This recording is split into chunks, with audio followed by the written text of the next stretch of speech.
Mga awit, ika-143 kabanata. Dalangin upang tulungan. Dinggin mo, O Yahweh, ang aking dalangin. Tapat ka't matuwid, kaya ako'y dinggin. Itong iyong lingkod, wag mo nang subukin. Batid mo ng lahat, kami ay salarin. Ako ay inusig ng aking kaaway, at ako ay lubos niyang napipilan. Sa dilim na dako ako ay nakulong, tulad ko'y patay ng mahabang panahon. Ako ay handa nang magtaas ng kamay, sapagkat wala nang pag-asa ang buhay. Araw na lumipas aking nagunita, at naalaala ang iyong ginawa. Sa aking isipay gumuhit na bigla. Ako'y dumalangin na taas ang kamay, parang tuyong lupa ang diwa kong uhaw.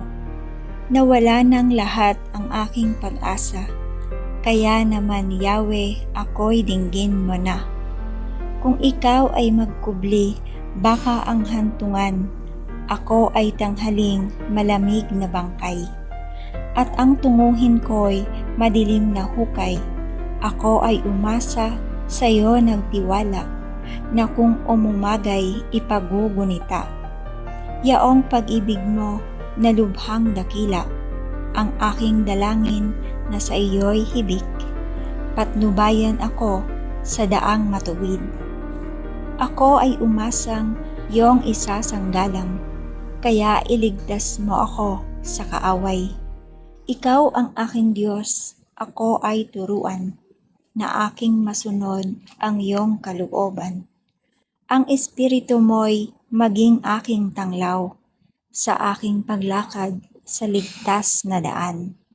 Ikaw ay nangakong ako'y ililigtas, pagkat dakila ka, iligtas mo agad.